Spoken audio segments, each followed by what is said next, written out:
கர்த்தர் உங்கள் ஒவ்வொருவரையும் ஆசீர்வதிப்பாராக. துக்கமாயிருக்கிறீங்களா? சமாதானமாயிருக்கிறீங்களா? கர்த்தர் இந்த வார்த்தை மூலம் உங்களை ஆசீர்வதிக்கப் போகின்றார்.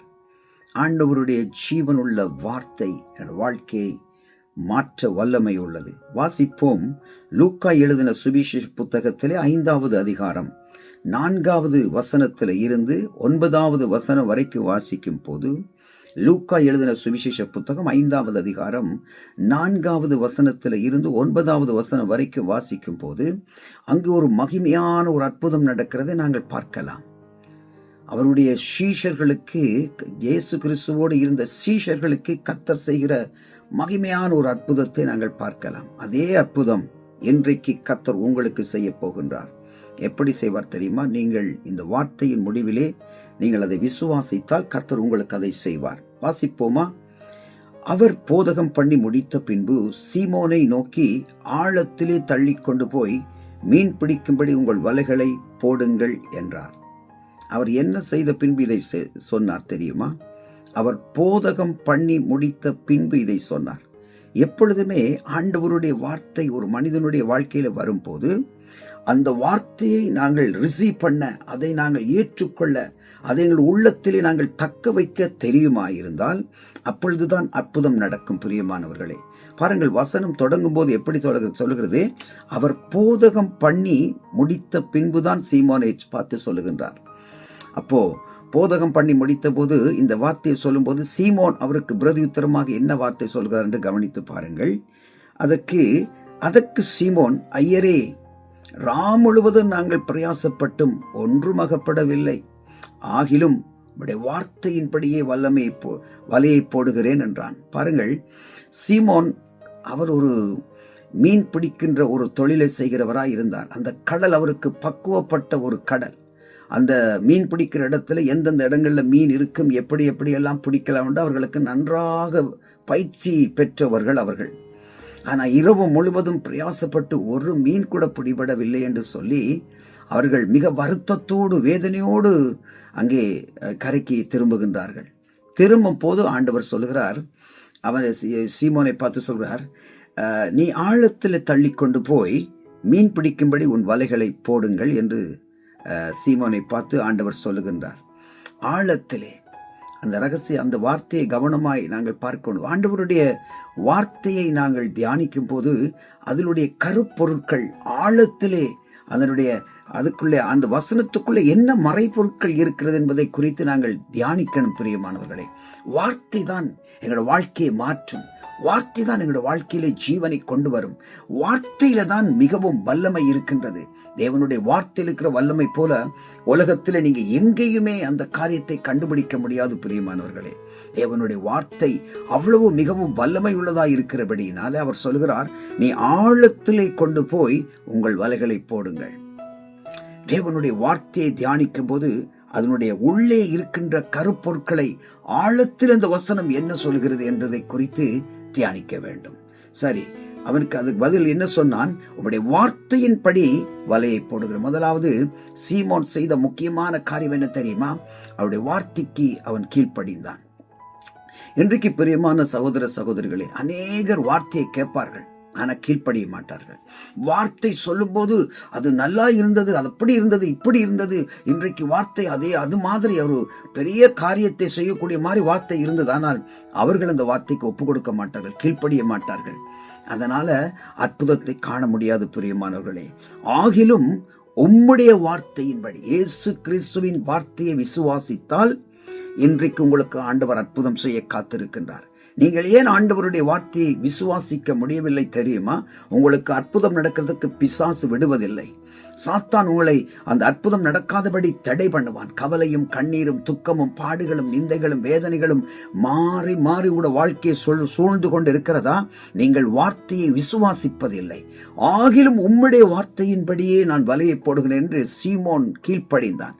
அடுத்த வசனத்தை வாசிக்கும் போதே அந்தப்படியே அவர்கள் செய்து ஆழத்தில் போய் வலைகளை போட்டு தங்கள் வலை கிழிந்து போகத்தக்கதாக மிகுதியான மீன்களை பிடித்தார்கள். பிரியமானவர்களே, அந்தபடியே அவர்கள் அந்த வார்த்தைக்கு கீழ்ப்படிந்த போது வலை கிழியத்தக்கதான திரளான மீன்களை பிடித்தார்கள். பிரியமான சகோதர சகோதரிகளே, இந்த மீன்கள் எல்லாம் எப்படி அவருக்கு கிடைத்தது? ஒரு மீன் கூட அகப்படாமல் திரும்பி வந்த சீமோன் பேதுருவுக்கு வலை கிழியத்தக்க மீன் எப்படி வந்தது? பிரியமான சகோதர சகோதரிகளே, வார்த்தைக்கு மட்டும் நீங்கள் கீழ்ப்படிந்து விட்டால் போதும்.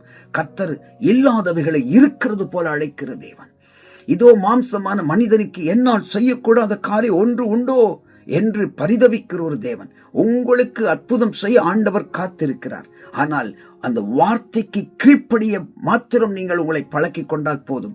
ஒரு வார்த்தை சொல்லும் போது அந்த வார்த்தைக்கு கீழ்ப்படிந்த, ஆண்டவரே நான் கீழ்ப்படுகிறேன், ஆண்டவரே இந்த வார்த்தைக்கு நான் என்னை அர்ப்பணிக்கிறேன் என்று சொல்லி நீங்கள் சொல்லும் போது நிச்சயமா உங்களோட வாழ்க்கையிலே வலை கிழியத்தக்கதான ஒரு பெரிய மகிமையான ஆசீர்வாதம் உங்களை கடந்து வரும். பிரியமானவர்களே, கடன் பிரச்சனையிலே வேதனையோடு இருக்கிறீங்களா?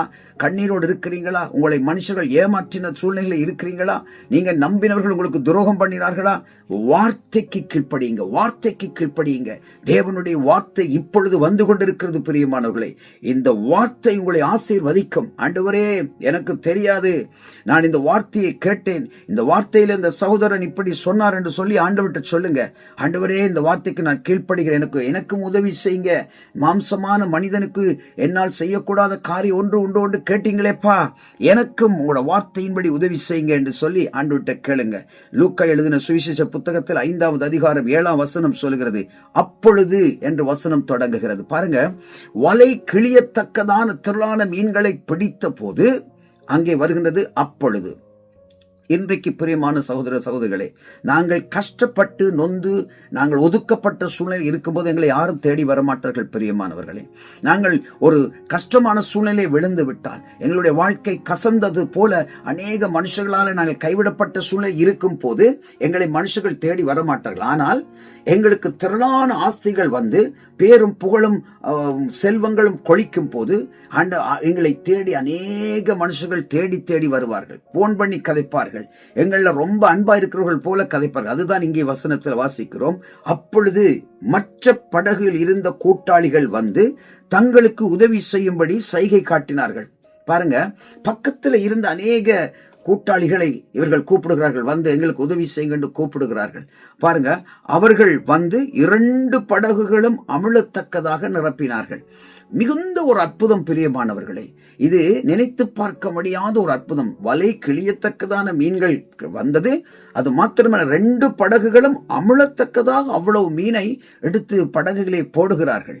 சீமோன் பேதுரு அதை கண்டு இயேசுவின் பாதத்தில் விழுந்து, ஆண்டவரே நான் பாவியாகிய மனுஷன், நீர் என்னை விட்டு போக வேண்டும் என்றான். இப்படித்தான் பிரியமானவர்களே, திரளான ஆசீர்வாதம் வந்தவுடனே நாங்கள் ஆண்டவரிடத்தில் சரணடைகிறோம். பிரியமானவர்களே, அப்படி இல்லை. எங்களுக்கு ஒன்றுமில்லாமல் இருக்கும் போது நாங்கள் ஆண்டவர்கிட்ட சரணடைய தெரிய வேண்டும். எங்களுக்கு ஆண்டவர் எங்களுக்கு ஆசீர்வாதம் அற்புதங்களை செய்யும் போதுதான் நாங்கள் ஆண்டவரிடத்தில் சரணடையணும் என்று இல்லை. நாங்கள் பயத்தோடும் நடுக்கத்தோடும் அவருக்கு முன்பாக எப்பொழுதும் சரணடைந்து ஆண்டவருடைய பாதத்தை இறுக பற்றி கொண்டிருக்க வேண்டும். சீமோனுக்கு கூட்டாளிகளான செபதேயுவின் குமாரன் யாக்கோபும் யோவானும் அந்தப்படியே பிரமித்தார்கள். மற்றவர்கள் எங்களுக்கு நடக்கின்ற காரியங்களை கண்டு பிரமிப்பார்கள். பிரியமானவர்களே, உங்களுக்கு அந்த அற்புதம் நடக்கணும் என்று விரும்புறீங்களா? உங்களை மற்றவர்கள் பார்த்து பிரமிக்கத்தக்க அதிசயம் நடக்கணும் விரும்புறீங்களா? வார்த்தைக்கு கீழ்ப்படியுங்கள். கர்த்தர் சொல்லுகிறதுக்கு அப்படியே கீழ்ப்படியுங்கள். உங்களை விட்டு கொடுங்கள். உங்களை கொஞ்சம் விட்டு கொடுத்து, பிடிவாதங்கள், எங்களுக்குள்ள இருக்கிற ஆணவங்கள், மூர்க்கமான காரியங்கள் எங்களுக்குள்ள இருந்தா ஒரு அற்புதங்களை நடக்காது. பிரியமானவர்களே, விட்டு கொடுக்கும் போது, நாங்கள் கீழ்ப்படியும் போது, அந்த வார்த்தையை ஏற்றுக்கொள்ளும் போது எங்களுடைய வாழ்க்கையில் அதிசயங்கள் நடக்கும். பிரியமானவர்களே, பிரமித்தார். அப்பொழுது இயேசு சீமோனை நோக்கி, பயப்படாதே, இது முதல் நீ மனுஷரை பிடிக்கிறவனாய் இருப்பாய் என்றார். ஆண்டவர் ஒரு மனுஷனை தெரிந்து கொண்டால் நிச்சயமாக அந்த மனுஷனை ஆசீர்வதிக்கவே ஆசீர்வதிப்பார். அந்த மனுஷனுடைய பெயரை பெருமைப்படுத்துவார். ஆகவே உங்களோட தேவனுடைய சமூகத்துல கண்களை மூடி ஜெபம் பண்றீங்களா? என்னோட சேர்ந்து ஜெபம் பண்ணுங்க. ஆண்டவரே, நான் அந்த வார்த்தைக்கு என்னை கீழ்ப்படி ஒப்பு கொடுக்கிறேன், எனக்கு உதவி செய்யுங்கப்பா என்று சொல்லி ஒப்பு கொடுத்து நாங்கள் ஜெபம் பண்ணுவோமா? பரிசுத்தமுள்ள பிதாவே, ஆண்டவரே, இந்த வார்த்தையை எந்தெந்த பிள்ளைகள் எல்லாம் தங்கள் இருதயத்தில் ஆண்டவரை ஏற்றுக்கொண்டு உங்களை நோக்கி பார்க்கிறார்களோ அவர்களுக்கு உங்களோட கண்களில் கிருபை கிடைக்கும்படி நான் ஜெபிக்கிறேன். ஆண்டவரே, வார்த்தை இருபுறமும் கருக்குள்ள பட்டயமாய் இருக்கிறதப்பா.